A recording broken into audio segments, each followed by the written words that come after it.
બધા દારૂ પી રહ્યા છો અને જે દારૂ ના પીતો એ એક નંબરનો ગેલછોદો કહેવાય.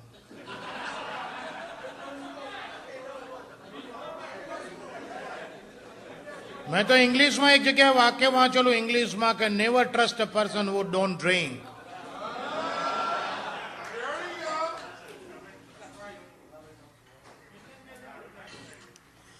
कि जिंदगी दीने को दीजी मैंने, किस्मत में लिखा था पी तो पी मैंने, कि मैं न पीता तो तेरा लिखा गलत हो जाता, तेरे लिखे को निभाया क्या खता की मैंने.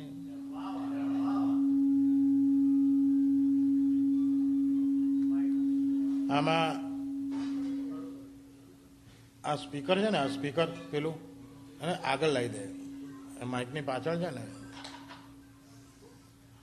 જે લોકોને મોબાઈલ ફોન અહીંયા હોય બધા ઓલવી નાખજો.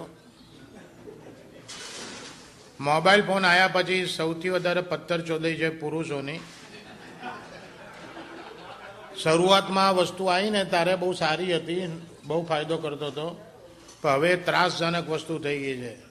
આમાં આપણા ગુજરાતી પુરુષના મોબાઈલ ઉપર એની બૈરીનો ફોન આવે તો પહેલો એક સ્ટાન્ડર્ડ સવાલ બહુ ગંદા ટોનમાં હોય, ક્યાં છો?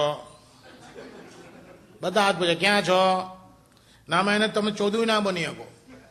તમે વાલા થો કોક બાકા મંદિરમાં છું તો કે ઘંટ વગાડો. હવે કોઈને લઈને રેસ્ટોરન્ટમાં હિંચકા ખાતો ચોથી ઘંટડા વગાડવાનો. તમે કોઈ ડ્રાઈવ કરું છું ડિસ્ટર્બ ના કરતો હોર્ન વગાડો પછી જ મૂકું. એટલે મોબાઈલ ફોન અહીંયા જેની પાસે હોય પ્રોગ્રામની મજા માણવી હોય તો મહેરબાની કરી ઓલવી નાખજો. બૈરાથી બીતા નહીં. એક ભાઈ તો બૈરાથી નથી બીતે એવું બતાવવા માટે મારી પાસે કેવી હોશિયારી ઠોકે. મેં કીધું દિનકર હું તો રાતના 12 વાગે જઈને તારી ભાભીને કહું ચાલ ઉભી થા, ગરમ પાણી મૂક. કે તારી ભાભી ગરમ પાણી મૂકે. મેં કહ્યું તું રાતના 12 વાગે ગરમ પાણી મૂકાવે ક્યારે? તો પેલા કહું વાસણ માંજવા બેવું તારે. હવે આમાં એની હોશિયારી કહેવાય. પાછળ અહીંયા બધા બેઠા છો ને માત્ર પુરુષો છો ને હમણાં કોઈ બહેનને એન્ટ્રી કરે તો હું બોલતો બંધ થઈ જાઉં. શા માટે બોલતો થઈ જાઉં? મારી ગાંઠ ફાટે છે? ના, બીતા નથી આપણે, કોઈ નથી બીતા એમ નથી, પણ આપણે એમને રિસ્પેક્ટ આપીએ છીએ. અને આઈ નો કે એ લોકો આપણને કોઈ રિસ્પેક્ટ નથી આલતા.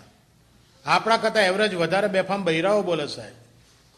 આપણે કોઈને ફોન કરીને પૂછે છે મિસ્ટર પરીખ ઘેર? તેની વાઈફ કે ના એ તો સુઈ ગયા છે, ઉઠે એટલે કરાવું. હવે તારે જ્યારે કરાવવું ત્યારે કરાય. ઉઠ્યા વગર વર્લ્ડનું કોઈ બૈરું કરાય નથી શક્યું. ઘણા તો પાછા આગળ ચલાય કે ઉઠે એટલે કરાવું પછી તમે કરશો. મુકો ના તું એની પાસે જ કરાવજો, હું કઈ નહીં કરું. આ તો સાહેબ ટેલિફોનિક ટોક છે. તમારે જાહેરમાં બૈરાઓને ખરાબ બોલતા સાંભળવાનું તો ઉત્તરાયણ કરવા અમદાવાદ આવજો. 14મી જાન્યુઆરી અમદાવાદ આવજો સાહેબ. એક ધાબેથી બીજા ધાબે એક બૈરું બીજા બૈરાને બૂમ પાડીને 50 જણા સાંભળી રીતે પૂછે કે શું ચંપાબેન સવારથી એક ચડાયો કે નહીં? પતંગ ના બોલે. પેલી સામે પાછી કહેલી કાંથી ચડાવું? 2 કલાકથી તાર ભાઈ પકડાય કરે. પેલી પતંગ ના બોલે ને આ ફિરકો ના બોલે. હાન પડે પાછા વાતો કરે કે બપોર તો તારા ભાઈનું માણમાણ ઓછું થયું અને પાછળ વાળો ખેંચી ગયો. રામ બરાબર આખા દાડામાં પતંગ દોરાક ફિરકો બોલતા હોય. હવે આમાં આપણે એમને રિસ્પેક્ટ આપી. બૈરાઓમાં પ્રોબ્લેમ શું છે કે લોકો ઉતાવળમાં અધૂરું બોલે છે. એ અધૂરું બોલે છે એમાં મિસઅન્ડરસ્ટેન્ડિંગ બહુ થાય છે. એક બેન દરજીની દુકાન જઈને કે મેરે દરજી આ વખતે તમારો ચણિયો બગાડ્યો. કે આ વખતે તમારો ચણિયો બગાડ્યો. દરજીઓ હોશિયાર એ કે બેન તમે કાયમ આવીને ઉતાવળમાં ઊભા કરાવો પછી એવું જ થાય.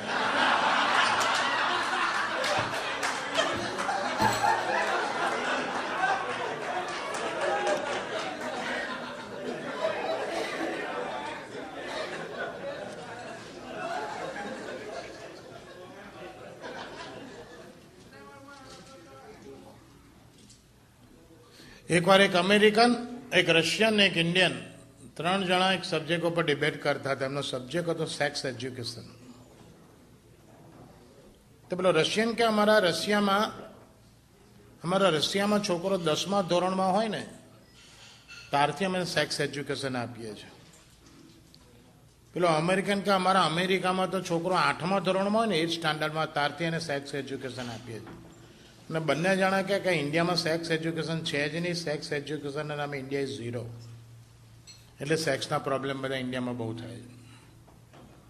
ઇન્ડિયન બગડે કે ચોદવો બંધ થઈ જાઓ. તમે 8માની 10માની માં ચોદો છો. તમને શું ખબર સેક્સ એજ્યુકેશન ઇન્ડિયામાં ક્યારથી છે? બાલ મંદિરથી છે. ચોદવો પહેલા ધોરણથી છે. અને એ બેઠેલા બધા ગુજરાતી ભણેલા હશો, તમને ખબર હશે આપણે નાના હોઈએ બાલ મંદિરમાં પહેલા સ્ટાન્ડર્ડમાં હોઈએ તો આપણને ઇનિશિયલી શું શીખવાડવામાં આવે? 2 જ વસ્તુ પહેલાં શીખવાડવામાં આવે. 1 થી 100 સુધી આંક, જેને બારાખડી કહે, બીજો કક્કો શીખવાડવામાં આવે. કક્કામાં 2 પાર્ટ હોય, એક સ્વર અને બીજું વ્યંજન. એમાં વ્યંજન એટલે ક ખ ગ ઘ ટ ઠ ડ ઢ પ પ બ ભ ત ત દ ણ ય ર લ વ શ એ બધા વ્યંજન કહેવાય. અને અ આ ઈ મોટો ઈ ઉ મોટો ઉ ઓ આ ઔ એ બધા સ્વર કહેવાય. હવે જેને બાળપણમાં આપણે સ્વરના નામે ભણ્યા છીએ બધા સેક્સ સાઉન્ડ છે સાહેબ. આ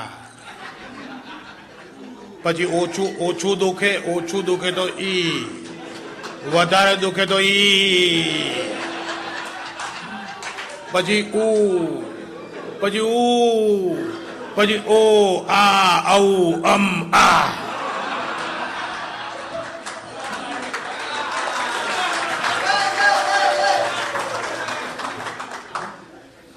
બંધ થઈ જાવ ચોદું. તમે 8મા 10માની માં ચોદો છો. ઇન્ડિયામાં તો બાલ મંદિર થઈ જાય.